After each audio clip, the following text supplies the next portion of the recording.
Ya, salam. Selamat pagi, Bu. Selamat pagi juga anak-anak. Apa kabar hari ini? Baik. Semangat? Semangat. Kita siap untuk terima pelajaran ya? Siap. Baik, sebelum kita memulai pelajaran kita hari ini, kita awali kegiatan kita hari ini dengan doa bersama. Satu anak, Ibu minta kesediaannya untuk pimpin kita dalam doa. Febiana, silakan. Tuhan, persiapkan hati dan kaki kita untuk berdoa. Izinkanlah saya membawakan doa ini dalam keyakinan Katolik. Teman-teman dan Bapak Ibu guru yang beragama lain bisa menyesuaikan. Dalam nama Bapa, Bapa dan Roh. Bapa dalam surga, Ibu mensyukurkan hati dan kehadiranmu karena atas berkat hati dengan mulai dari peninggalan hingga pada pagi hari ini. Kami masih diberikan nafas kehidupan. Sekarang kami akan memulai kegiatan belajar mengajar kami sebagaimana biasanya. Untuk itu ya Bapa, itu selalu terus memperdalam hati dan pikiran kami, supaya apa yang diberikan oleh Bapak Ibu Guru dapat berguna bagi masa depan kami. Namamu yang kudus kami puji kini dan sepanjang segala masa. Amin. Dalam nama Bapa. Oke, silakan duduk teman-teman. Terima kasih, Bu.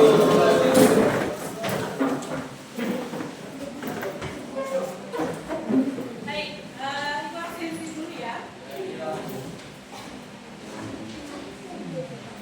Agustinus Jawa, Ahmad Putro, Alexandria, Alia Sofia,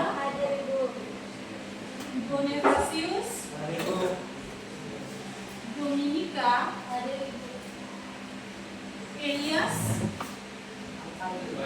apa? Febiana, Franciscus juga apa? Gerensius, Ijin, Gertrudis, Carolus,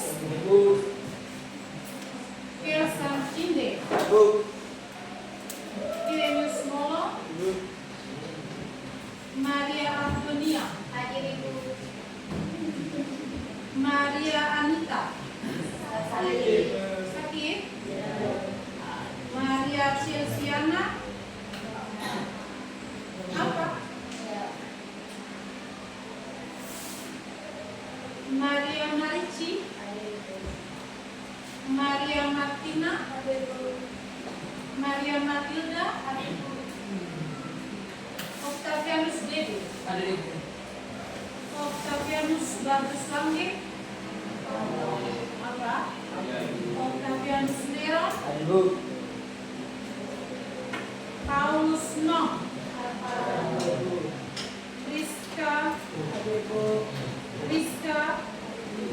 Simon Charles, Stefanus, Umar Nara, Valentina, Yohanes Panino, Jafar Yasmin. Oke, yang tidak hadir orang yang titip salam untuk teman-teman yang tidak hadir ya. Dan pelajaran berikut mereka bisa hadir, yang sakit bisa cepat sembuh supaya bisa bergabung. Anak-anak, hari ini kita akan belajar coding dan kecerdasan artifisial.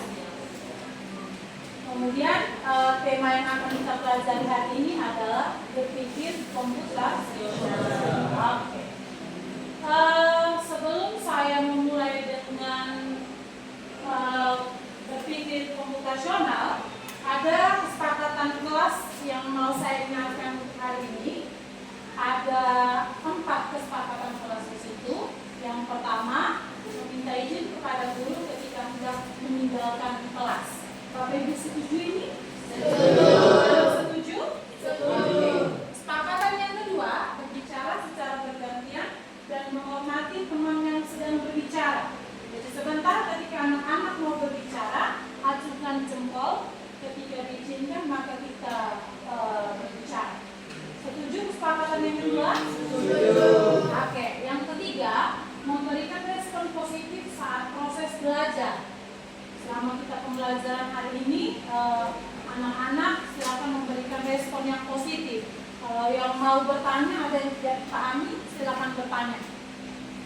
Keempat, yang terakhir, menjaga ketertiban kelas.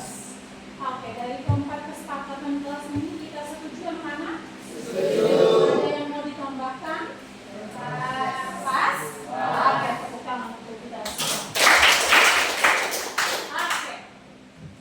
Ada beberapa pertanyaan mau saya ajukan ke anak-anak sebelum kita memulai dengan berpikir komputasional.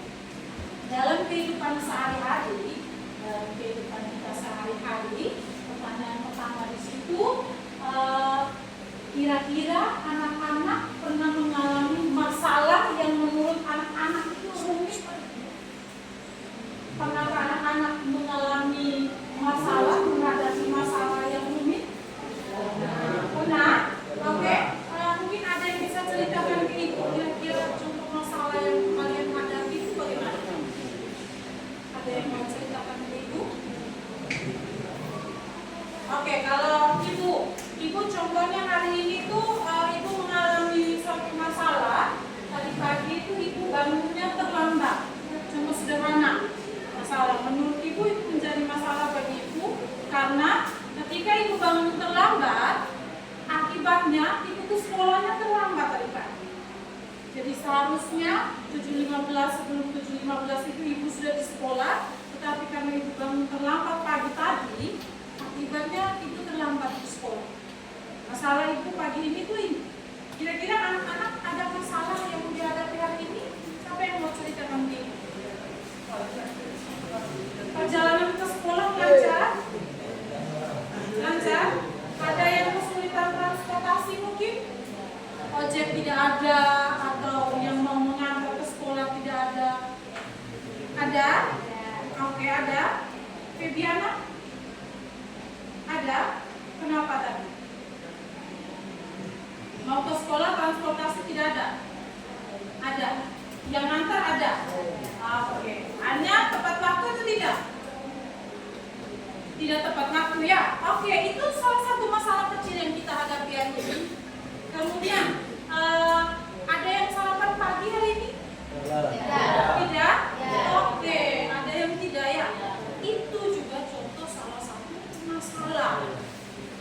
Seharusnya kita itu sarapan pagi dalam kehidupan kita sehari-hari itu seharusnya kita sarapan pagi. Tapi kalau ketika kita tidak sarapan pagi, itu masuk dalam kategori satu masalah. Oke. Kemudian pertanyaan yang kedua, bagaimana biasanya kalian menyelesaikannya? Kira-kira kalau ada masalah, kalian menyelesaikannya bagaimana? Cara Oke, menurut Marici, dia selesaikan secara baik. Kira-kira selesaikan secara baik itu yang bagaimana? Berbicara baik-baik? Oke, dengan orang yang bermasalah. Contohnya ya, misalnya nih, Marici mungkin dengan Mama pagi ini. Mama kasih bangun Marici. Ayo Marici, bangun, kita mau ke sekolah pagi. Tapi Marici terlambat nih. Oke, itu masalah ya. Oke, oleh karena itu harus bicara baik-baik dengan Mama. Contohnya ya. Oke, kita tepuk tangan untuk Marici. Saya yakin kita semua itu punya masalahnya masing-masing. Tiap orang punya masalahnya masing-masing dan tiap orang punya solusi dan cara untuk menyelesaikan. Oke, pertanyaan yang ketiga. Nah, ini masuklah dalam coding dan kecerdasan artifisial. Bapak Ibu, bayangkan anak-anak, bayangkan kalau kalian ingin mencari film tertentu di aplikasi streaming atau mencari musik favorit di YouTube. Nah, saya ambil contoh YouTube ya. Anak-anak sering menggunakan YouTube? Sering.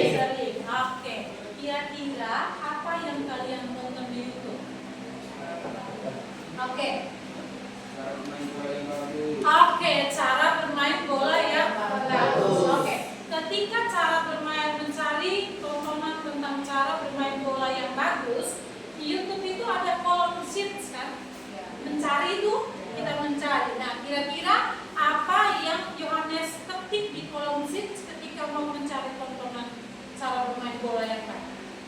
Bagaimana cara bermain di posisi gelandang dengan benar? Oh, bagaimana cara bermain di posisi gelandang dengan benar? Ketika Yohanes mengetik itu, kemudian yang ditampilkan apa? Semua pemain posisi gelandang dengan cara bermain. Oke, semua pemain dengan posisi gelandang dengan cara bermainnya. Luar biasa, kita tepuk tangan. Itu salah satu contoh penggunaan coding dan kecerdasan artifisial.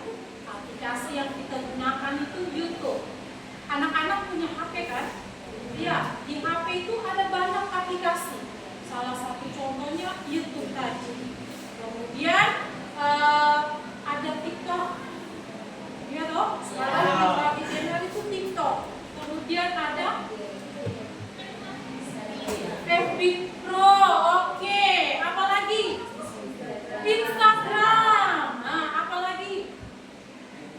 Yang anak-anak ketahui. Oke, Capcut. Itu aplikasi-aplikasi yang saat ini sedang viral ya, sedang viral yang sering kita gunakan. Oke, luar biasa. Berarti coding dan kecerdasan artifisial itu sebenarnya bukan hal baru untuk kita.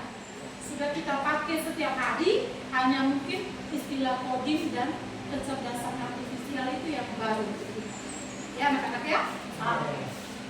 Itu beberapa pertanyaan yang saya pakai untuk memanis anak-anak. Oke, tujuan pembelajaran kita hari ini ada 4. Setelah pembelajaran, peserta didik diharapkan yang pertama mampu menjelaskan konsep berpikir komputasional dalam konteks AI. AI itu adalah bahasa Inggris daripada kecerdasan artifisial. Nanti bagaimana AI itu sebentar kita pelajari. Kemudian yang kedua, mengoperasikan perangkat AI sederhana. Di sini yang Ibu mau kita pelajari hari ini itu ada 3, ChatGPT, Gemini, Meta AI. Kemudian ada juga image recognition demo. Itu Google Lens. Kalau Google Lens ini contohnya ketika kamu buka Google ada kamera. Kadang anak-anak itu gunakan untuk mencari tugas, contohnya mereka foto tugasnya, kemudian cari jawaban di Google. Pernah dicoba itu? Nah, itu Google Lens. Yang kalian pakai itu adalah Google Lens. Kemudian yang ketiga, tujuan yang ketiga, menerapkan langkah berpikir komputasional untuk menyelesaikan masalah dengan bantuan AI. Yang keempat, berkolaborasi dalam kelompok untuk menghasilkan solusi berbasis AI. Jadi sebentar, berkolaborasi dalam kelompok, anak-anak akan dibagi ke dalam kelompok, kita diskusi bersama. Itu tujuan pembelajaran yang ingin kita capai hari ini. Model pembelajarannya project based learning. Oke, kita masuk ke materi kita, berpikir komputasional. Sebelum ke berpikir komputasional, saya ajak anak-anak untuk sedikit belajar tentang coding dan KA. Coding di situ secara sederhana pengertiannya adalah menulis instruksi atau kode agar komputer menjalankan perintah. Kemudian KA itu sistem komputer yang meniru kecerdasan manusia seperti mengenali suara, gambar, dan juga membuat list. Oke, coding tadi itu dijelaskan bahwa menulis instruksi atau kode agar komputer menjalankan perintah. Di sini contohnya seperti Yohanes tadi. Yohanes tadi buka YouTube, kemudian dia ketikkan bagaimana pemain gelandang bermain bola dengan cara yang baik dan benar. Itu perintah. Perintah yang kita buat supaya YouTube itu menjalankan perintah, dia tampilkan gambar. Jadi coding itu sudah kita buat sehari-hari. Hanya mungkin bahasanya yang baru untuk kita ya. Oke, jadi itu coding. Kemudian mungkin ada di FB Pro ya. FB Pro misalnya dia tulis mau menambahkan teman. Tambah teman di FB Pro. Misalnya dia mau tambah teman mungkin FB-nya itu. Dia cari namanya itu kan. Dia beri perintah kan di kolom search itu dia beri perintah. Contohnya cari Rolita gitu. Nanti muncullah yang nama-nama itu dengan nama-nama Rolita. Jadi itu kita melakukan perintah. Kemudian yang menjalankan itu serta aplikasi Pro, YouTube dan lainnya. Kemudian yang berikut kecerdasan artifisial tadi, sistem komputer yang meniru kecerdasan manusia seperti mengenali suara, gambar dan membuat prediksi. Luar biasa kecerdasan artifisial. Yohanes perintahkan untuk mencari bagaimana cara bermain gelandang, bermain bola dengan baik dan benar. Dengan aplikasi yang ada itu keluar semua, muncul semua. Pemain-pemain bola, gelandang-gelandang, cara bermain bola yang baik dan benar. Jadi kecerdasan artifisial itu luar biasa, membantu kita manusia untuk mempersingkat kita punya pekerjaan, mencari informasi-informasi bahkan secara mendunia ya. Secara mendunia, dia bukan hanya seputaran SMA Negeri Maurole, tetapi pemain gelandang itu kan tidak selamanya pemain Indonesia ya. Bisa muncul pemain luar negeri. Oke. Luar biasa. Jadi dia membantu kita untuk mencari informasi di seluruh dunia. Nah, sekarang secara umum di situ coding dan KA memainkan peran kunci dalam perkembangan teknologi digital. Keduanya menjadi fondasi bagi inovasi di berbagai bidang, mulai dari komputasi sehari-hari hingga aplikasi canggih seperti analisis mahadata, otomatisasi, dan sistem cerdas.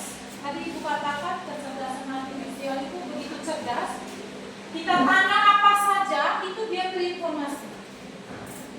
Mau tanya pemain bola dunia, mau tanya penyanyi dunia, mau tanya yang cewek-cewek itu biasanya suka drama Korea. Iya tidak? Iya. Mau cari drama Korea, mau cari drama Cina, itu bisa semua. Dia berikan semua informasi. Jadi begitu luar biasa coding dan kecerdasan artifisial. Sekarang dalam konteks Indonesia, perkembangan teknologi digital itu berdampak luas dalam berbagai bidang. Salah satunya termasuk di bidang pendidikan. Dan sudah sering kita jumpai dan kita gunakan dalam kehidupan sehari-hari.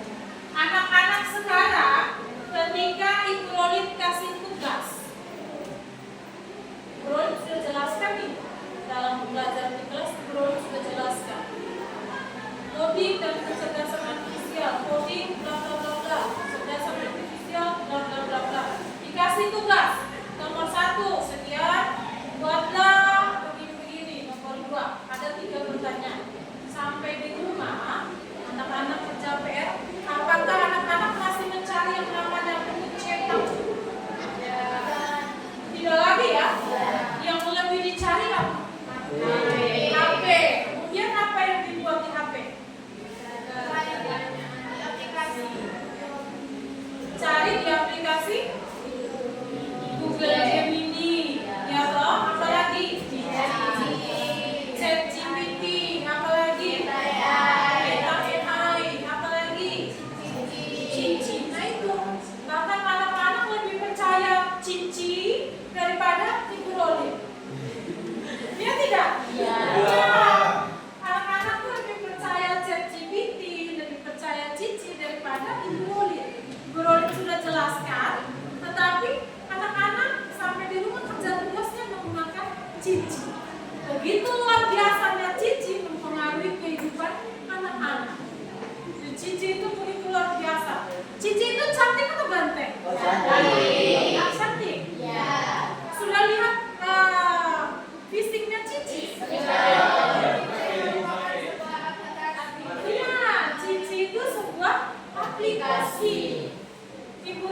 aplikasi atau manusia?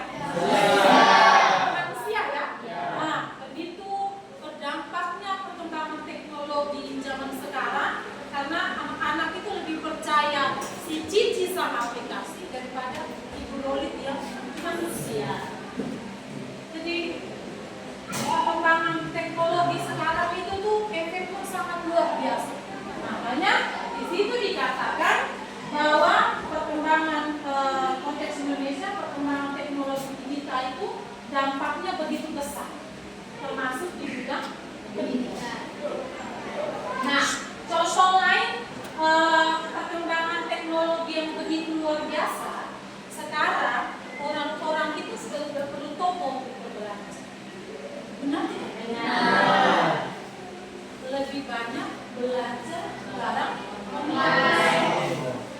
Kira-kira aplikasi perbelanjaan barang online shop yang anak-anak ketahui Pak?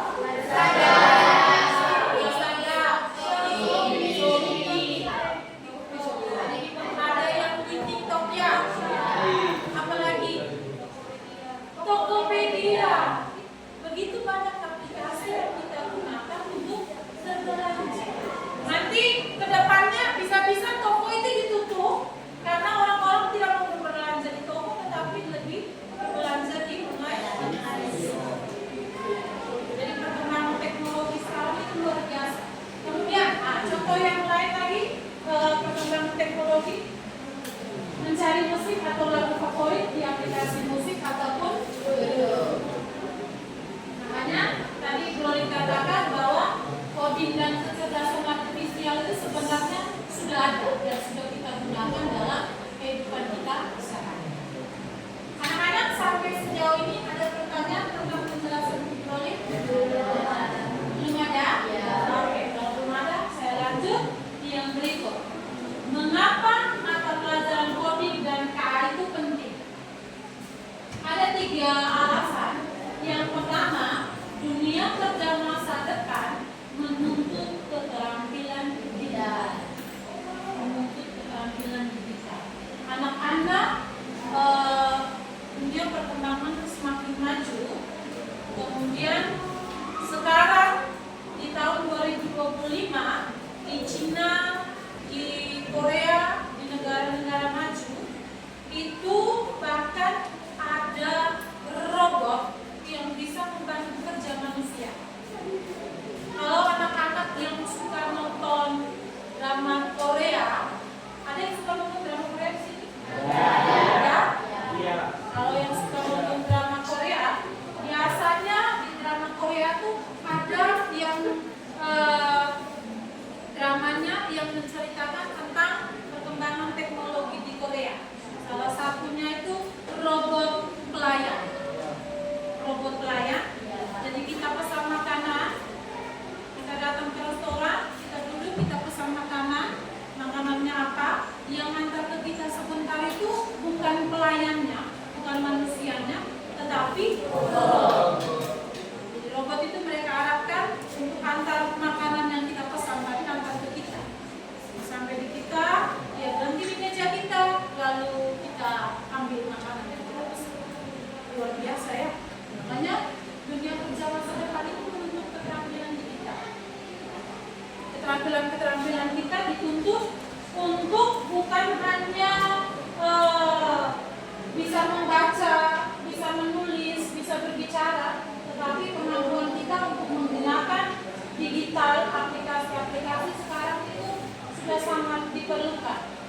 Anak-anak zaman sekarang, biar yang masih TK, yang belum bisa membaca, tetapi ketika dikasih HP contohnya ya, buka YouTube, mereka pakai bicara sejam, muncul kan? Ya. Saya lihat anak-anak sekarang, contohnya mau nonton Upin dan Ipin, muncul Upin dan Ipin, ya toh? Itu luar biasa perkembangan digital. Yang kedua, mengapa penting yang kedua?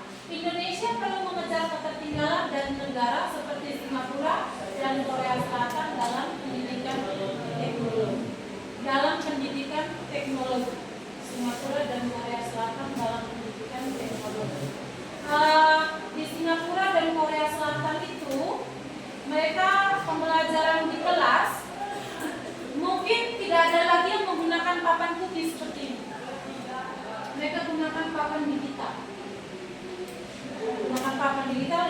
kita klik, gambarnya muncul, kemudian materinya berpindah.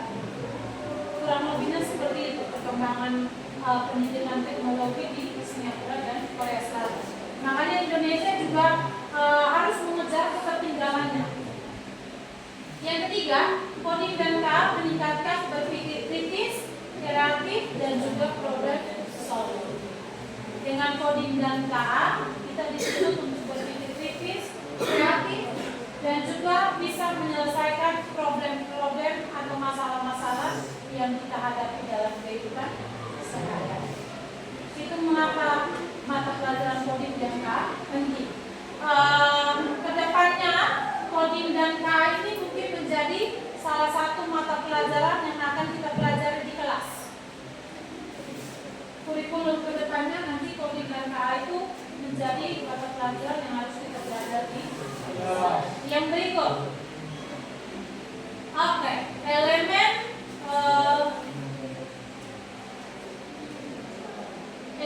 utama mapel coding dan K. Di dalam mapel coding dan K yang akan kita pelajari itu ada 1, 2, 3, 4, 5, 6 elemen. Yang pertama itu berpikir komputasional, membagi masalah, mengenali pola, lalu menyusun solusi logis. Yang kedua, ada apa itu? Literasi digital, menggunakan teknologi secara etis dan aman. Anak-anak menggunakan teknologi secara etis dan aman. Artinya, teknologi itu digunakan untuk hal-hal yang positif atau negatif? Positif. Oke, hal-hal yang positif. Apalagi kita belajar, jadi sebaiknya gunakan teknologi itu untuk hal-hal yang positif. Apakah kita belajar boleh gunakan hal-hal yang negatif? Tidak boleh. Tidak boleh? Oke, kira-kira menurut anak-anak hal-hal negatif itu contohnya seperti apa? Yang negatif menurut anak-anak yang tidak boleh kita gunakan dalam menggunakan teknologi. Contohnya seperti apa? Contohnya seperti apa? Menonton tayangan-tayangan atau video-video? Oke, video-video yang tidak baik atau video itu melupas umur ya anak-anak. Makanya dikatakan gunakanlah teknologi secara etis dan aman.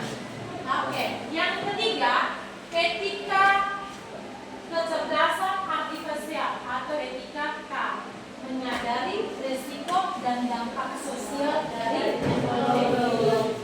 Terkadang penggunaan teknologi itu melenceng dari yang seharusnya. Saya contoh FB Pro. Kadang contohnya Cawa lagi konflik dengan Carolus Pehamni. Lagi konflik dengan Carolus. Ada orang-orang yang menggunakan FB Pro secara tidak etis, menyebabkan masalah dan dampak sosial. Contohnya begini, Cawa dengan Carolus itu ada konflik. Kemudian Carolus pasang status di FB Pro yang menyinggung Cawa. Itu boleh atau tidak? Tidak boleh. Kenapa tidak boleh? FB Pro itu merupakan media sosial, dibaca dan ditonton oleh banyak orang. Iya. Kalau misalnya menyinggung, berarti nanti dampak sosialnya Cawa menjadi minder dengan orang lain. Kemudian tidak boleh menyinggung agama, suku, ras. Ya, makanya di dalam belajar KA itu kita juga belajar tentang etika KA, sehingga tidak ada risiko dan dampak sosial bagi sesama. Yang keempat, ada pemanfaatan KA menyelesaikan masalah nyata dengan teknologi. Bagaimana ketika kita menghadapi masalah-masalah dalam kehidupan sehari-hari, kita selesaikan dengan bantuan teknologi. Yang kelima, algoritma dan pemrograman, menyusun perintah logis, kode, Dan yang terakhir, analisis data, mengolah dan membaca data untuk mengambil keputusan. Itu 6 elemen yang akan kita pelajari dalam apel coding dan K. Namun hari ini anak-anak kita akan belajar khusus tentang berpikir komputasional. Berpikir komputasional.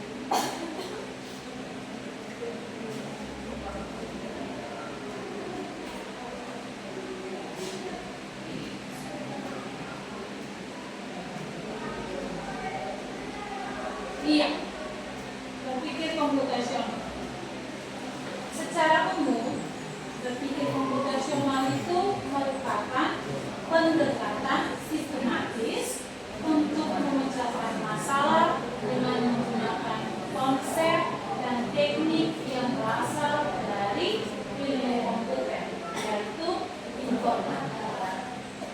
Jadi coding dan KA itu tidak terlepas dari informatika. Tapi informatika belajar sendiri, coding dan KA itu belajar sendiri. Ya, konsepnya sama, memecahkan masalah dengan menggunakan konsep dan teknik yang berasal dari ilmu komputer. Metode penyelesaian masalah yang mengadopsi cara berpikir layaknya seorang ilmuwan komputer. Metode ini tidak hanya digunakan untuk pemrograman, tetapi bisa diterapkan dalam berbagai aspek kehidupan sehari-hari. Nah, sebentar akan kita pelajari bersama bagaimana berpikir komputasional itu kita gunakan dalam memecahkan masalah-masalah kita dalam kehidupan sehari-hari. Ada pertanyaan anak-anak sampai di sini? Belum ada. Belum ada? Oke, luar biasa, tepuk tangan untuk kalian. Semakin semangat. Oke. Ada manfaat. Kalau tadi manfaat coding dan KA secara umum, yang ini manfaat dalam berpikir komputasional. Berpikir komputasional memiliki beberapa manfaat. Di antaranya, anak saya Kirenius boleh bacakan untuk teman-teman sekalian manfaat yang pertama dan diperoleh. Memudahkan kita untuk memecahkan masalah yang besar dan kompleks dengan cara yang efektif dan selain itu masalah yang kompleks bisa diselesaikan dengan baik sehingga menjadi masalah sederhana. Oke, tepuk tangan. Jadi yang pertama itu memudahkan kita untuk memecahkan masalah-masalah yang besar menjadi masalah-masalah yang sederhana. Sehingga ketika masalah itu menjadi sederhana, maka gampang untuk kita cari solusi. Yang kedua, melatih otak agar terbiasa untuk mulai berpikir secara matematis,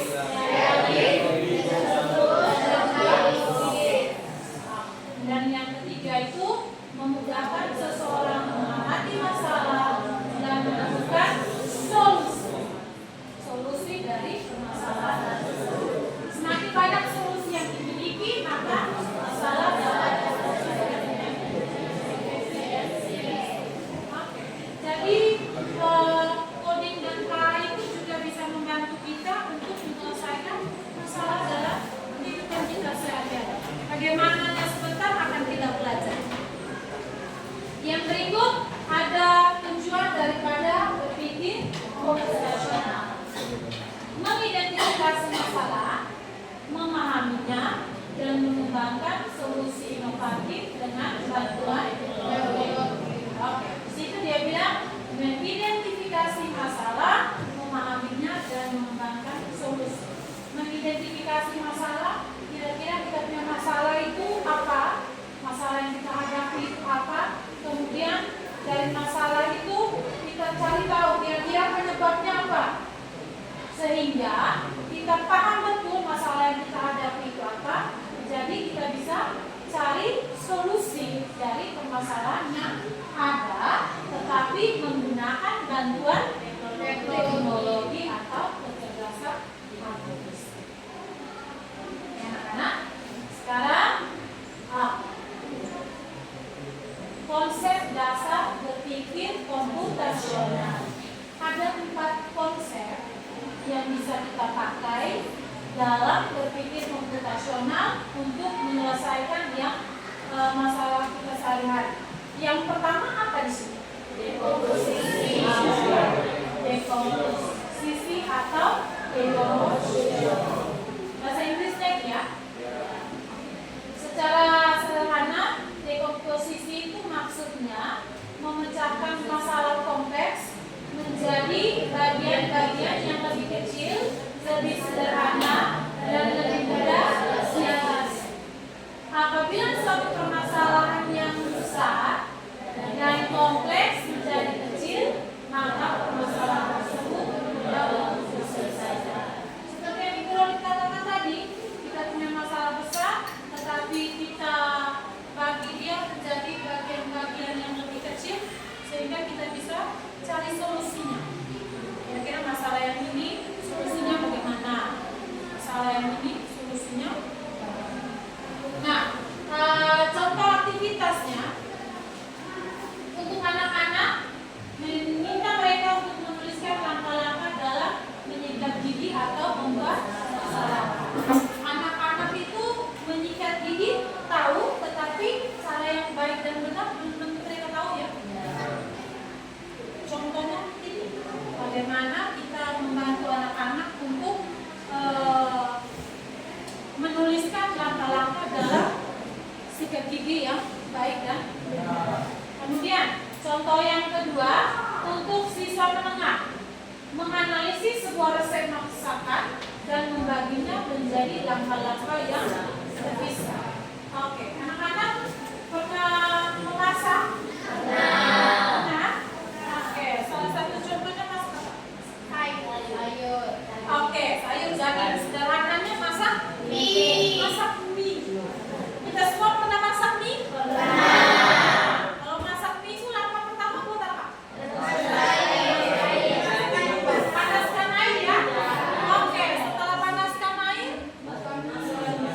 masukkan mie. Sebelum kita masukkan mie, kita buat apa dulu mie-nya? Apakah kita masukkan mie dengan plastiknya sekalian? Kita buka kemasan dulu ya. Langkah-langkah membuat mie. Langkah-langkah membuat mie. Tadi kamu bilang yang pertama panaskan air. Setuju. Sebelum panaskan air itu apa dulu? Nyalakan kompor ya? Iya. Kalau kompor belum menyala, air bisa panas atau tidak? Jadi itu masalah besarnya itu membuat mie. Kemudian dari membuat mie itu langkah-langkahnya apa? Secara terperinci. Yang pertama, siapkan alat dan bahan dulu. Kalau alat dan bahan belum ada, bagaimana anak-anak memanaskan air? Masuk akal tidak?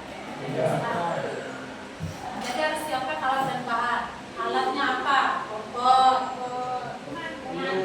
Mandi. Iya, pintar. Kembali. Kuali. Kompor dan minyak tanah ya. Jelas kompor harus ada minyak tanah. Apa lagi? Suhu. Di dalam kompor pasti ada suhu lah. Ya toh? Ya, pasti ada suhu. Wadah untuk menampung mie yang sudah masak ya. Jadi alat dan bahan disiapkan.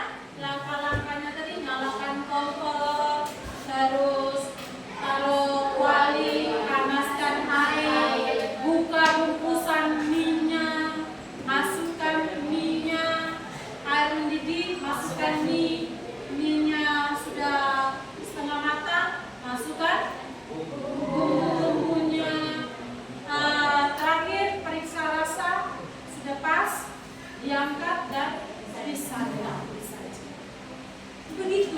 Jadi berpikir komputasional menyelesaikan masalah sehari-hari itu sederhananya begitu. Resep masakan tadi. Langkah-langkahnya, alat terbang dan seterusnya. Paham anak-anak? Sederhana ya. Yang sederhana itu berpikir komputasional. Yang berikut untuk tingkat lanjut memecahkan proyek pembuatan sebuah aplikasi menjadi modul-modul yang lebih kecil seperti desain antarmuka, basis data, dan fungsionalitas lain.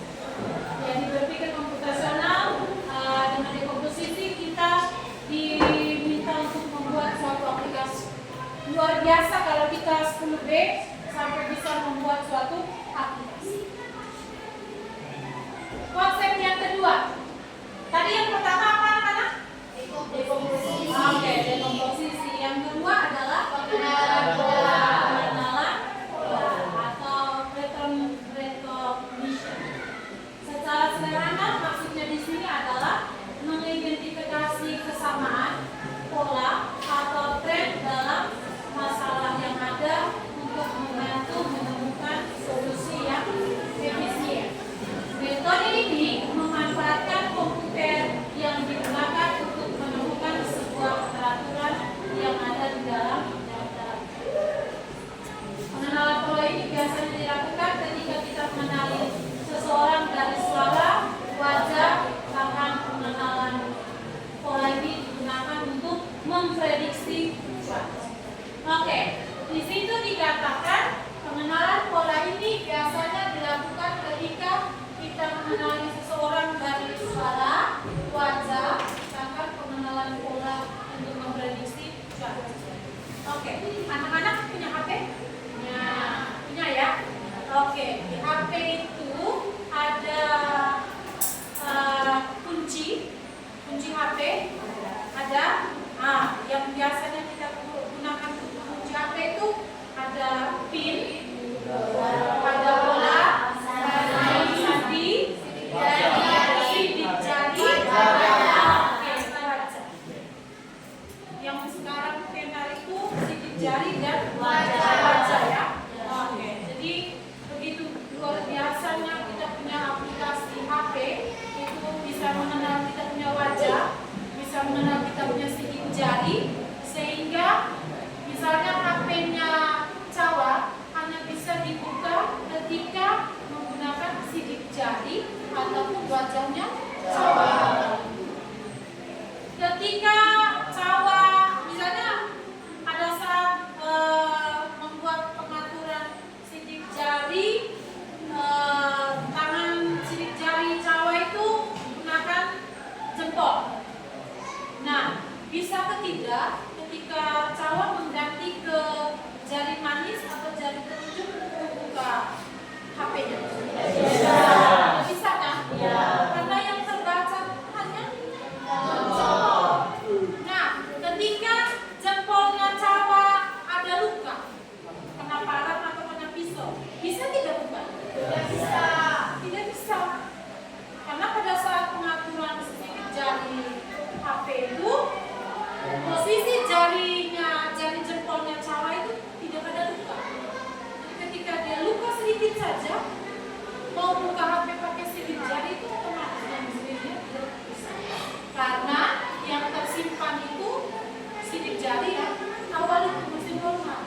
Begitu pula dengan pengenalan wajah. HP-nya Cawa bisa tidak dibuka dengan menggunakan HP-nya wajahnya Kirenius? Tidak bisa ya? Karena wajahnya Kirenius dan Cawa beda kan? Mana sih difference-nya? Cawa. Sama-sama ganteng. Karena yang tersimpan dalam pengaturan itu wajahnya Cawa, otomatis hanya bisa dibuka oleh wajahnya Cawa. Jadi kecerdasan artifisial itu sebenarnya kita sudah gunakan. Nah, contohnya untuk aktivitas anak-anak mengelompokkan benda-benda berdasarkan warna atau bentuk. Untuk siswa menganalisis data cuaca, tabel atau grafik dari beberapa hari untuk memprediksi cuaca di hari berikutnya. Di HP anak-anak bisa cek cuaca? Bisa? Hari ini Marole dalam situasi panas, hujan, bisa? Iya kan? Oke, bisa tidak kita cek cuaca untuk hari besok? Bisa sekali. Itu luar biasa teknologi. Yang ketiga, untuk tingkat lanjut, menganalisis data penjualan bulanan untuk mengidentifikasi tren dan memprediksi penjualan di masa depan. Oke, yang ketiga, abstraksi. Konsep yang pertama tadi apa? Dekomposisi. Yang kedua, pengenalan pola.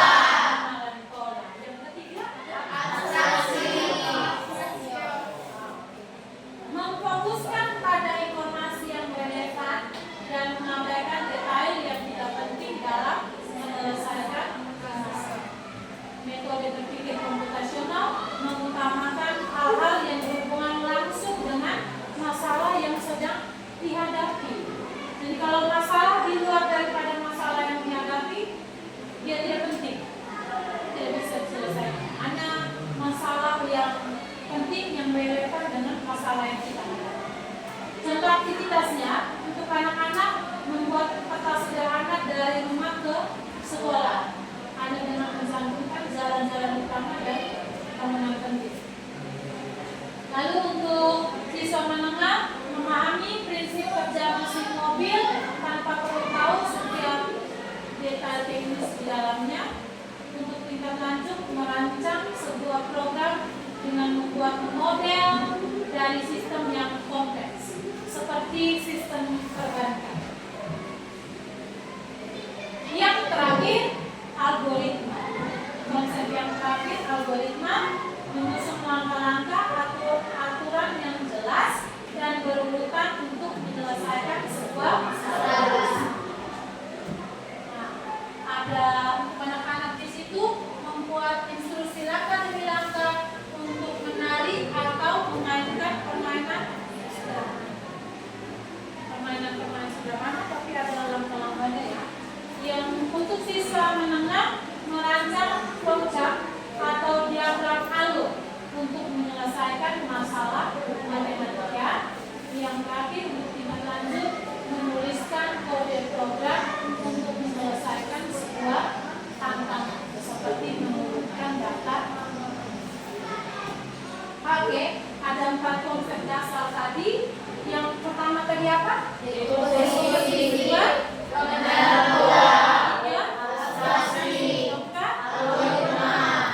Sekarang selanjutnya Rolit akan tayangkan sebuah video. Di dalam video itu akan menginformasikan kepada kita bagaimana kita menyelesaikan masalah sehari-hari. Contoh masalah sehari-hari menggunakan 4 konsep berpikir komputasional. Jadi dari dekomposisi, pengenalan pola, kemudian abstraksi dan algoritma itu dari 4 konsep bagaimana kita menyelesaikan masalah. Oke anak-anak, mari kita lihat videonya, kita tonton videonya.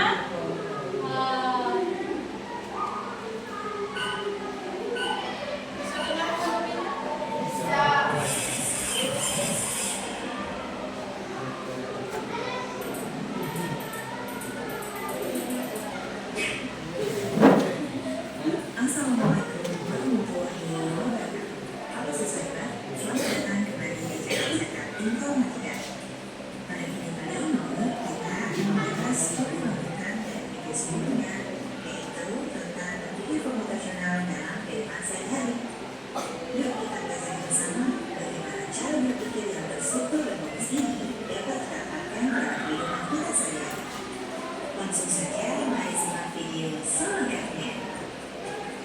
Dalam kehidupan sehari-hari, kita sering dihadapkan pada berbagai masalah seperti kehabisan pulsa, bangun kesiangan, sulit mengatur uang jajan, atau kebingungan menentukan langkah awal saat belajar.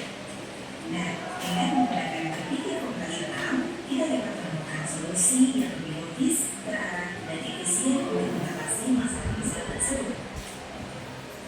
Mari kita mulai dengan contoh pertama, yaitu masalah bangun kesiangan dan sering terlambat ke sekolah. Kita akan menerapkan 4 langkah berpikir komputasional. Langkah pertama adalah dekomposisi. Artinya, kita akan memecah permasalahan menjadi bagian-bagian kecil agar lebih mudah dianalisis. Contohnya, mengapa saya bisa bangun kesiangan? Beberapa kemungkinan penyebabnya adalah saya tidur terlalu malam karena bermain ponsel atau menonton TV, saya lupa memasang alarm, saya memasang alarm tapi tidak bangun saat alarm berbunyi, atau saya sering menunda bangun setelah alarm berbunyi. Langkah kedua adalah pengenalan pola. Kita perhatikan kebiasaan yang sering terjadi. Misalnya, setiap hari Senin, saya selalu terlambat karena pada hari Minggu malam saya tidur terlalu larut. Langkah ketiga adalah abstraksi. Kita mencari informasi penting dari keseluruhan permasalahan. Misalnya, Misalnya, yang paling mempengaruhi keterlambatan ternyata bukan seberapa banyak saya belajar malam, tetapi karena saya tidak diberi tepat waktu dan tidak disiplin dengan aturan. Kita abaikan hal-hal kecil lain yang tidak terlalu berpengaruh. Langkah dengan mengikuti langkah-langkah ini, masalah bentuk kesiangan bisa diatasi secara logis dan teratur. Contoh kedua adalah tentang uang jajan yang cepat habis. Langkah pertama kita akan selesaikan dengan cara dekomposisi. Kita pecah masalah ke dalam bagian-bagian kecil. Misalnya, saya jajan terlalu sering di kantin. 2. Saya membeli minuman kemasan setiap hari. 3. Saya kadang membeli barang yang tidak direncanakan seperti stiker atau aksesoris. 4. Saya tidak mencatat beberapa uang yang sudah saya keluarkan. Langkah kedua menggunakan penerapan pola. Amati kebiasaan belanjamu.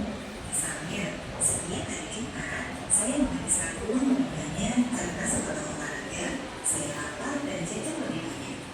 Atau setiap kali saya membawa uang lebih dari 10.000, saya akan membelanjakannya semuanya.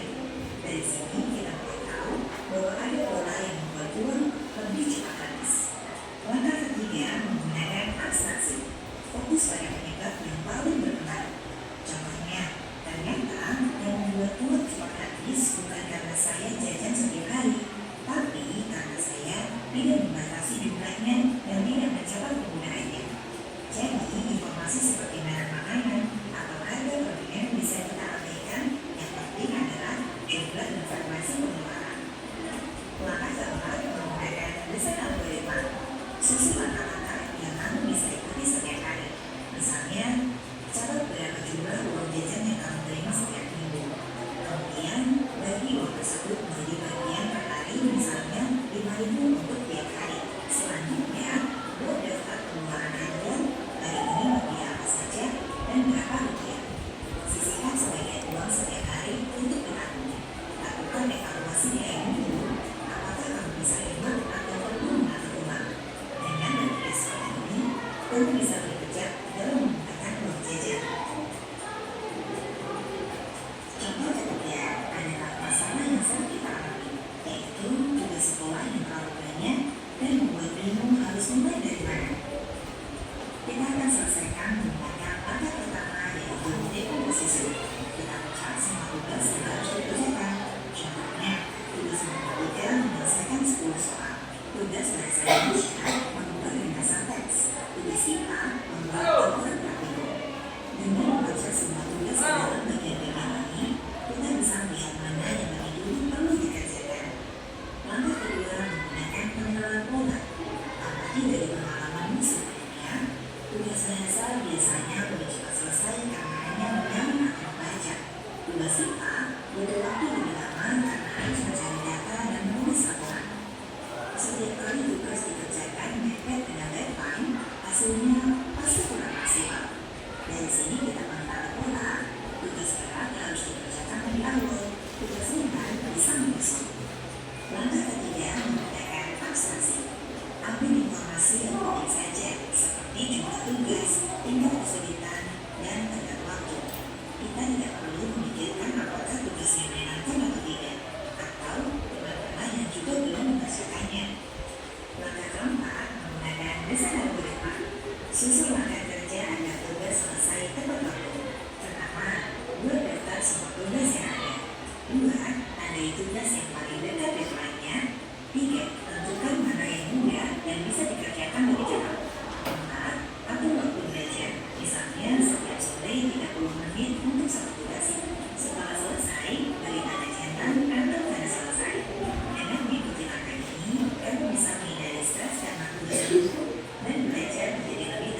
membantu kita untuk mencari solusi bagaimana menyelesaikan 3 tugas dalam 3 mata pelajaran itu, tetapi tidak bikin kita pusing, tidak bikin kita stres.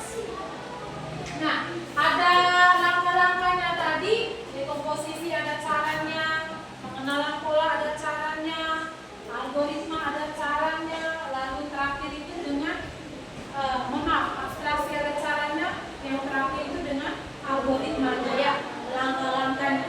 Kira-kira menurut anak-anak mungkin ada yang mau ditanyakan dari tempat permasalahan tadi? Paham cara-caranya? Atau kita putar lagi videonya? Tidak usah? Pas ya? Oke, kalau pas, selanjutnya saya akan bagi anak-anak ke dalam kelompok. Kemudian kita selesaikan tugas KPD kita. Kemudian kita bahas bersama dalam kelompok dan kita diskusikan bersama. Oke? Saya bagikan dalam kelompok yang namanya saya panggil dan saya sebut, langsung bergerak. Kita ada 6 kelompok. Kelompok 1, kelompok 2, kelompok 3, kelompok 4, kelompok 5, kelompok 6. Oke? Kelompok pertama, anggotanya Agustinus Cawa, Alexandria Bara, Carolus Pehang, dan Gertrudis Pare. 4 orang ini ada di kelompok 1 di meja sebelah. Kelompok 2, Febiana Mela, Ahmad Kupon, Matilda Demo, Octavianus Dede. 4 itu ada di kelompok belakang, meja belakang. Kelompok 3, Maria Sipa, Bonifasius Bia, Valentina Rai, Kelsan Cinde. Kelompok 3 mejanya ada di sini. Kelompok 4, Rizka Prastika, Antonia Sony, Stefanus Timbo, Simon Charles. Mejanya ada di situ. Kelompok 5, Alia Sani, Irenius Molo, Neran Beo, dan Priska. Mejanya ada di sini. Kelompok 5. Kelompok 6, Dominika, Umar Nara, Pedro Wangge, Yohanes Panino, Martina Pia. Mejanya ada di belakang. Oke, silakan bergerak dan menuju kelompok.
sama dengan kelompok lain.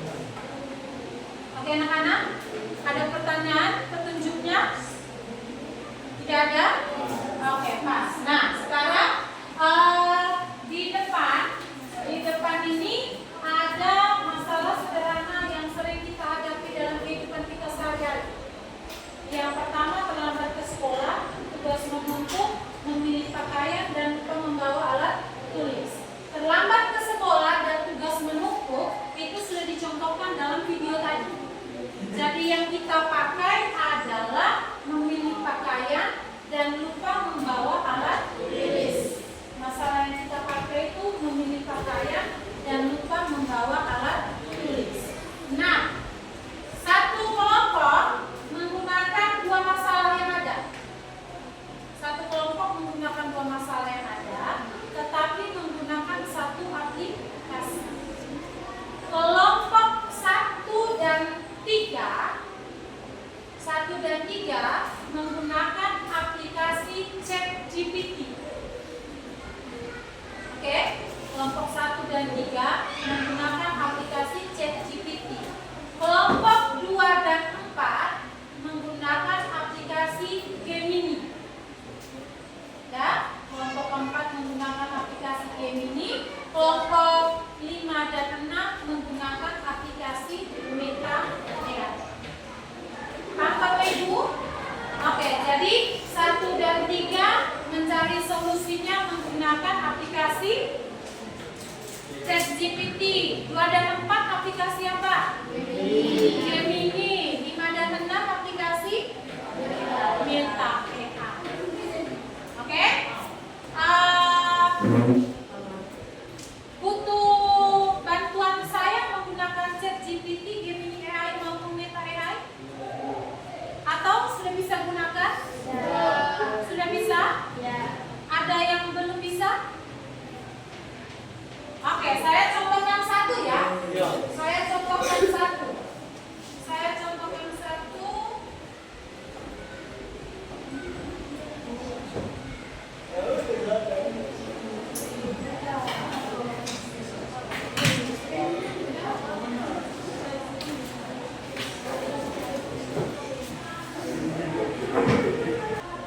Ya, salin. Rasa gaulnya itu pasti. Anak-anak kita salin. Salin ke aplikasi Gemini.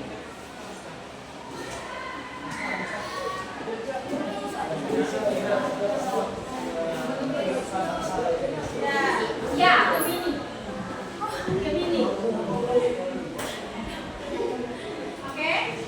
Buka Gemini, copy yang tadi di ChatGPT itu, lalu dikopikan ke Gemini. Sudah? Kalau sudah dipastikan, enter dia.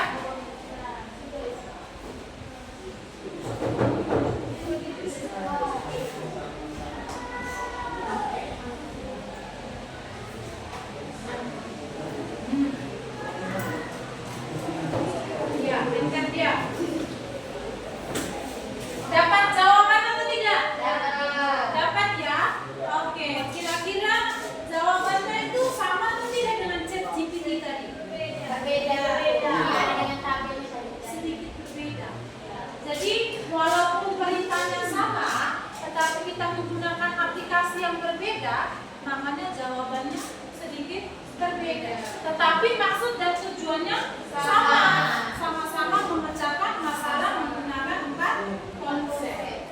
Oke, itu Gemini ya, dapat jawaban. Nah sekarang masih dengan perintah yang sama, kalian copy perintah yang sama, lalu pindahkan ke Meta AI. Pindahkan ke Meta AI. Pindahkan ke Meta AI.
Oke, itu masalahnya.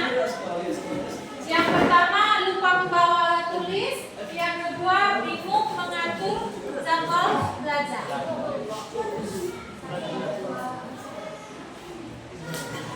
Dua masalah. Ada nomor ini, ada dua masalah ini. Jadi masalah yang ini dengan menggunakan 4 konsep menggunakan ChatGPT tadi. Oke? Masalahnya itu ada dua. Satu lupa membawa alat tulis, yang kedua bingung mengatur jadwal belajar. Tinggal gunakan aplikasi yang ada. Kira-kira jawaban yang didapat itu bagaimana? Hati-hati kalimat perintahnya harus benar dan tepat sehingga dapat jawabannya. Dengan bingung mengatur jadwal belajar. Itu saja. Yang lain tidak.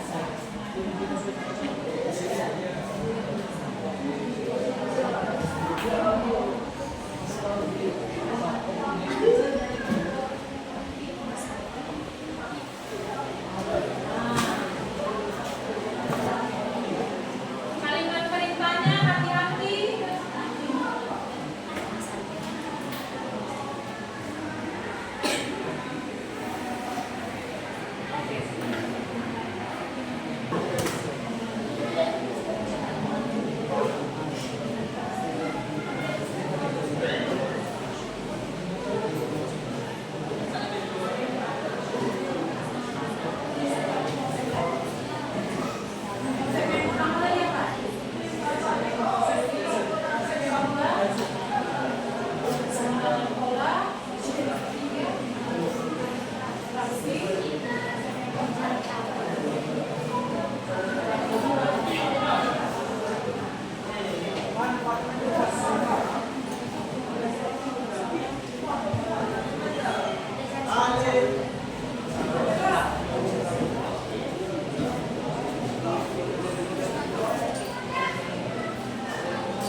Membersihkan paku ini ada beberapa masalah ya.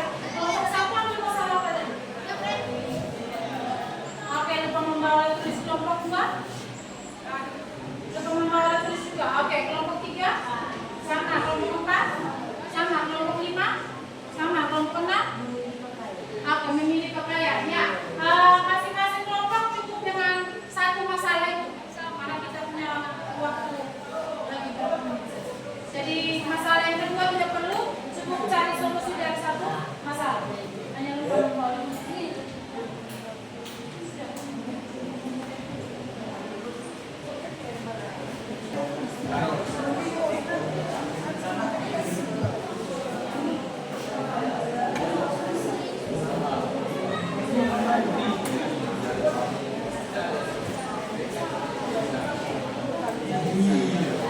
Oke, anak-anak sudah dapat jawabannya?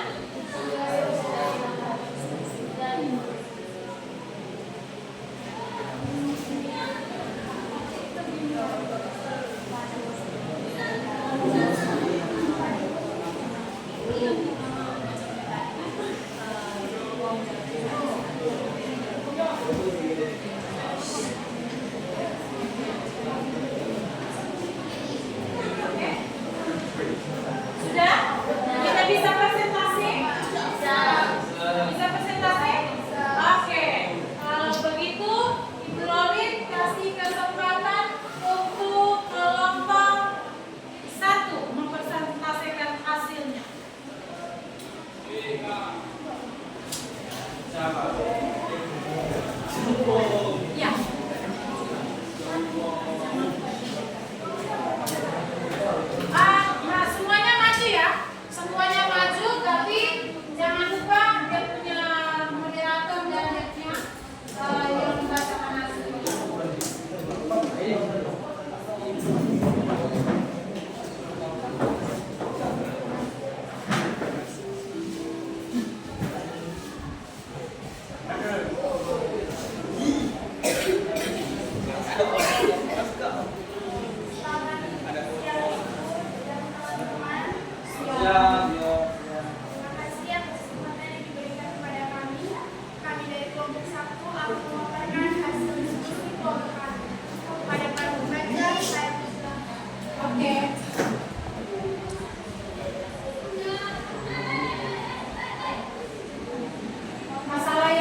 cek visitas sebelum berangkat. 2. Tidak ada daftar barang penting yang harus dibawa. 3. Tidak terbiasa membawa alat tulis. 4. Tidak punya teman khusus untuk alat tulis.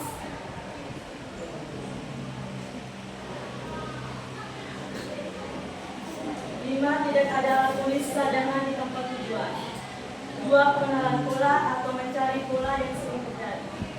1. Sering terburu-buru saat berangkat. 2. Hanya membawa alat tulis saat ada ujian atau tugas. 3. Lupa membawa alat tulis. Alat tulis terjadi di hari-hari tertentu, misalnya hari Senin. 4. Lupa bukan hanya alat tulis, tapi juga barang bukti lainnya. 3. Abstraksi atau kendali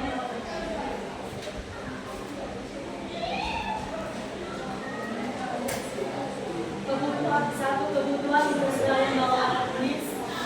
2. Kebutuhan akan sistem pengingat atau kebiasaan untuk membawa alat tulis. 4. 3. Perlu sistem yang sederhana, otomatis atau bukti. Abstraksi dari masalah ini, bagaimana cara memastikan alat tulis selalu terbawa saat dibutuhkan. 4. Algoritma atau solusi. 1.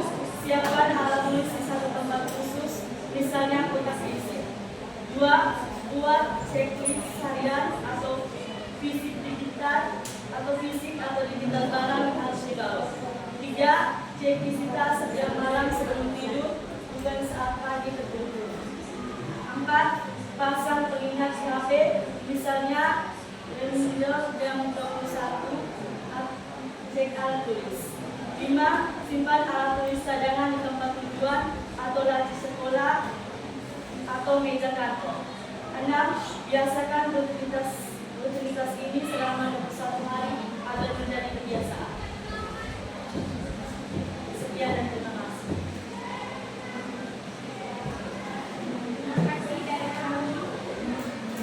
Oke, sebelum itu kita tepuk tangan untuk kelompok 1. Kelompok 1 tadi menggunakan aplikasi apa? ChatGPT. Oke, jawaban tadi itu menggunakan aplikasi ChatGPT. Kira-kira dari kelompok lain 2-6 adakah yang jawabannya sama? Adakah yang jawabannya sama? Tidak ada? Oke, tidak ada. Jadi tiap aplikasi walaupun perintahnya sama, tetapi solusi yang ditawarkan itu berbeda-beda ya. Oke, sekali lagi kita tepuk tangan untuk kelompok 1. Itu menunjukkan bahwa aplikasi-aplikasi yang ada kegunaannya, tujuannya sama, tetapi solusinya berbeda. Oke, kelompok 1 silakan kembali ke tempat. Selanjutnya saya ke kelompok 3 juga. Mengenai ChatGPT, kira-kira ada perbedaannya atau tidak dengan kelompok 1? Kelompok 3 saya persilakan.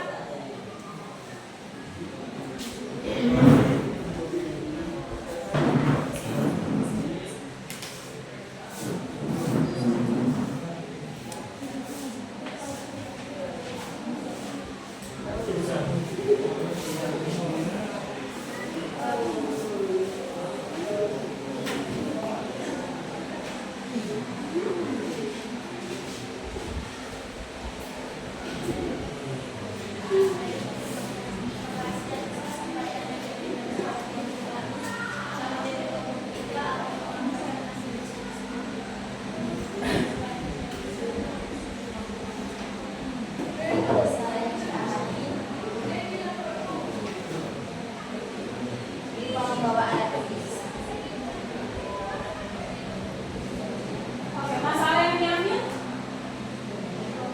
Oh, lupa membawa alat tulis juga ya. Aplikasi yang digunakan ChatGPT. Oke.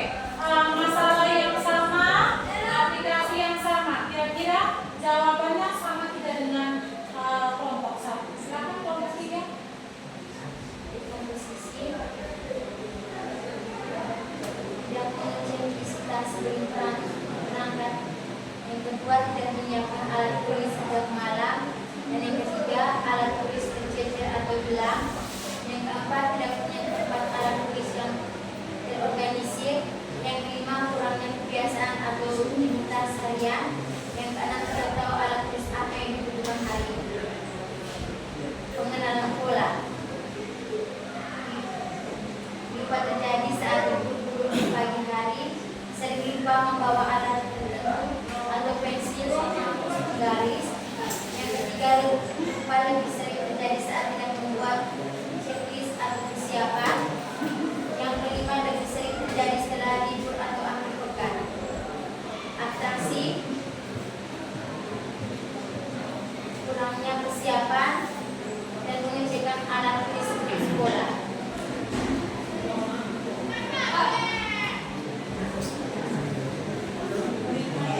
Algoritma, kumpulan semua alat tulis di tempat khusus atau kotak pensil. Yang kedua, cek daftar alat tulis yang dibutuhkan untuk pelajaran esok hari. Yang ketiga, masukkan kotak pensil ke dalam tas. Yang keempat, letakkan tas di tempat yang mudah dijangkau agar dapat kita belajar. Oke, selesai. Ya, kita tepuk tangan untuk kelompok 3. Ini aplikasi yang digunakan juga ChatGPT. Kelompok 1 ada kesamaan jawaban? Ada yang sama? Ada yang sama, ada yang berbeda ya. Aplikasi yang sama, perintah yang sama, tetapi jawabannya belum tentu sama. Ada yang sama, ada yang berbeda. Oke, terima kasih kelompok 2. Maaf, kelompok 3 silakan kembali ke tempat.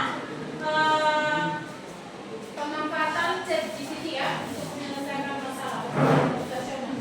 Yang berikut saya ke kelompok 2. Saya ke kelompok 2. Masalah yang diambil apa? Aplikasi yang digunakan apa?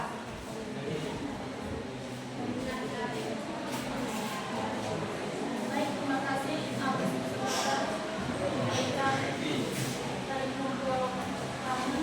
Sekarang kami akan mempresentasikan tentang diskusi yang kami kepada peserta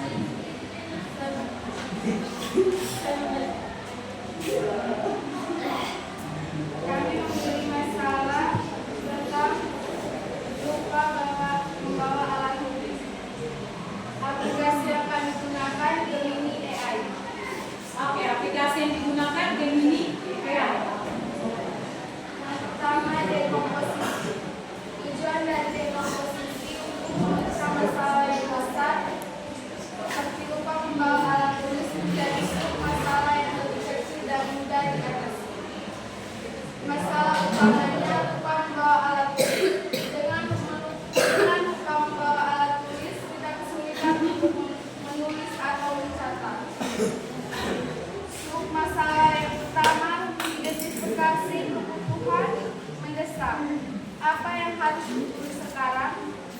Masalah kedua, pencarian sumber daya. Siapa atau apa yang bisa membantu saya? Masalah yang ketiga, pencegahan berulang.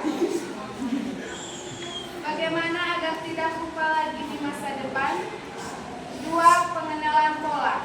Tujuan dari pengenalan pola untuk mengidentifikasi kesamaan antara masalah ini dengan situasi atau solusi yang pernah dihadapi sebelumnya.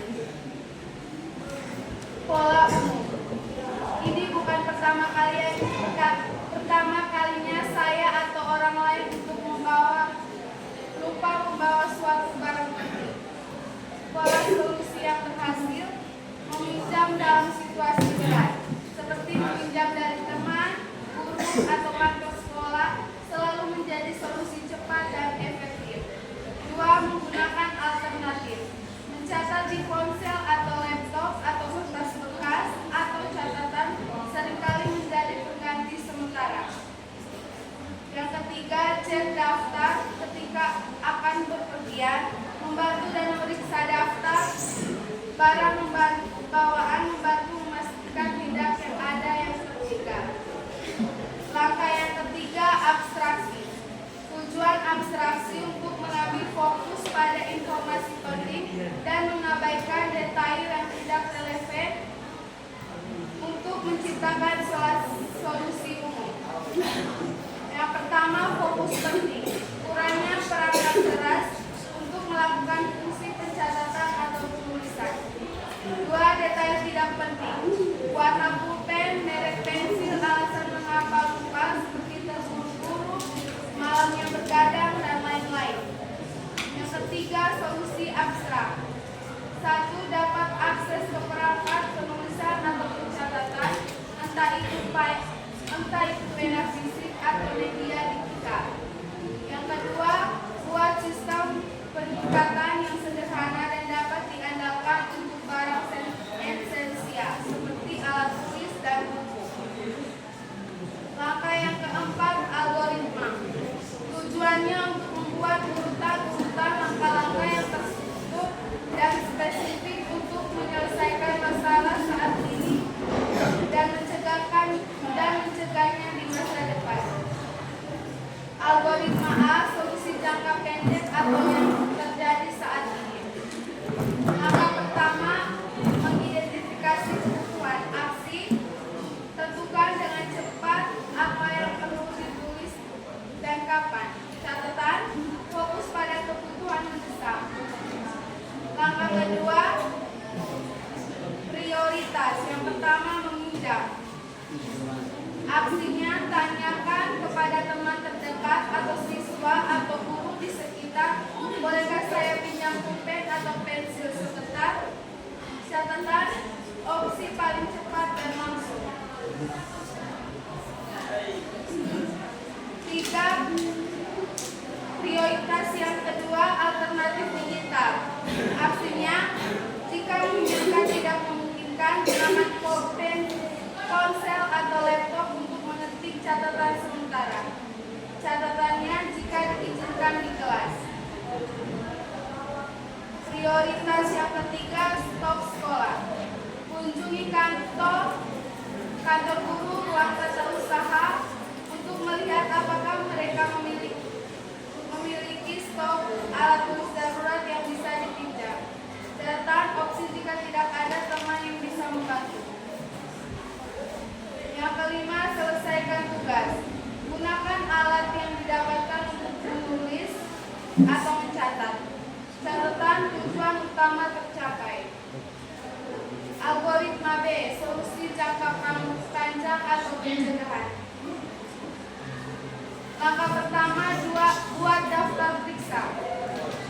Aksi, tulis daftar singkat barang asensi buku seperti buku, alat tulis, dompet, kunci. Konsep berpikir komputasional terkait abstraksi, membuat model sederhana. Yang kedua, tetapkan titik cetak. Pilih satu waktu atau tempat yang konsisten, misalnya setiap malam sebelum tidur atau saat memasukkan sepatu ke tas.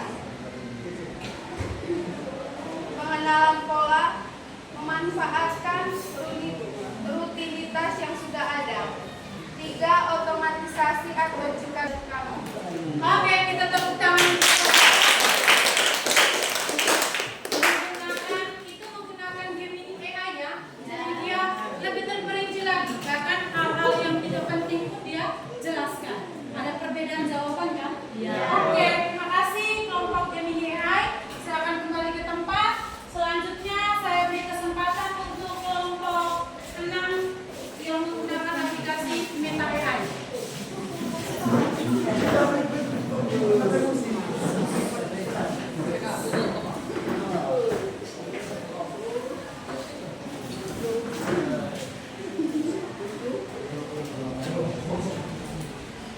Baik, terima kasih atas kesempatan yang diberikan kepada kelompok kami. Kami dari kelompok 6 akan memaparkan hasil diskusi kelompok kami. Kepada pembaca, saya persilakan. Masalah yang diamati berdiri pakaian. Langkah berpikir komputasional, dekomposisi, pengenalan pola, abstraksi, algoritma. Solusi dengan bantuan Meta AI. Jawaban. Masalah memilih pakaian. 1. Dengan menggunakan langkah komposisi.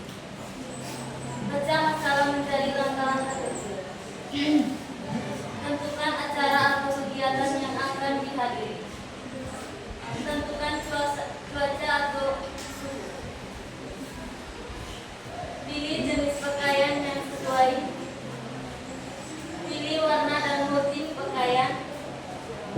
Pastikan pakaian dalam kondisi baik. Langkah kedua, pengenalan pola. Cari pola atau kesamaan dalam memilih pakaian. Jika acara formal, pilih pakaian formal. Jika cuaca panas, pilih pakaian ringan dan sejuk. 3. Langkah abstraksi. Fokus pada informasi yang relevan. Abaikan detail yang tidak penting seperti merek atau harga. Fokus pada fungsi dan kenyamanan pakaian. Langkah algoritma. Buat langkah-langkah tematis untuk memilih pakaian. Langkah 1, tentu acara atau kegiatan. Langkah 2, pilih jenis pakaian yang sesuai. Langkah ketiga, pilih warna dan motif pakaian. Langkah keempat, pastikan pakaian dalam kondisi baik. Saja hasil diskusi dari hari. Oke, kita tepuk tangan. Tadi masalah yang mereka pilih tadi apa? Pilih pakaian. Ya, oke, masalah yang mereka pilih memilih pakaian, lalu menggunakan aplikasinya Meta. Jadi ada beberapa langkah yang ditawarkan di situ, dari memilih jenis pakaian, warna pakaian, tipis, tebalnya, dengan beratnya, solusinya dengan berbagai komputasi. Oke, kelompok penang silakan kembali ke tempat. Kita hari ini luar biasa.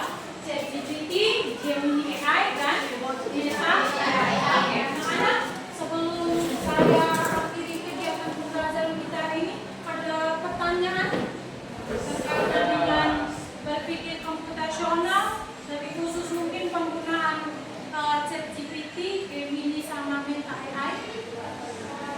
Belum ada? Oke, intinya berpikir komputasional tadi ada berapa konsep? Konsep yang pertama, konsep kedua, konsep ketiga, yang keempat, dari keempat konsep itu untuk mencari solusinya menggunakan aplikasi-aplikasi yang ada, kuncinya itu adalah di kalimat perintah. Kalimat perintahnya ketika anak-anak memasukkan kalimat perintah yang benar, maka solusi atau jawaban yang kita dapatkan itu sesuai dengan apa yang kita harapkan. Tetapi kalau kalimat perintahnya tidak lengkap, maka solusi yang ditawarkan pun tidak lengkap. Oke? Mudah-mudahan aplikasi yang kita pelajari hari ini, ChatGPT, Gemini AI, dan juga Meta AI, bisa digunakan untuk kehidupan kita sehari-hari, tetapi ingat etika dalam menggunakannya, harus menggunakan untuk hal-hal yang positif, yang baik, hal-hal yang positif. Oke, kalau tidak ada pertanyaan, kita ketemu lagi di pertemuan selanjutnya. Kita akan belajar lagi coding dan KA yang lebih menarik. Kita akhiri kegiatan kita hari ini dengan doa. Saya minta sama anak kampus saya.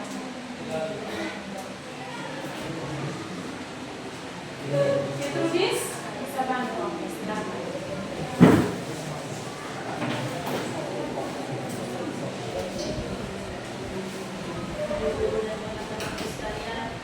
Marilah kita berdoa hati. Izinkanlah saya membawakan doa ini menurut ajaran Katolik. Dalam nama Bapa dan Putra dan Roh Kudus.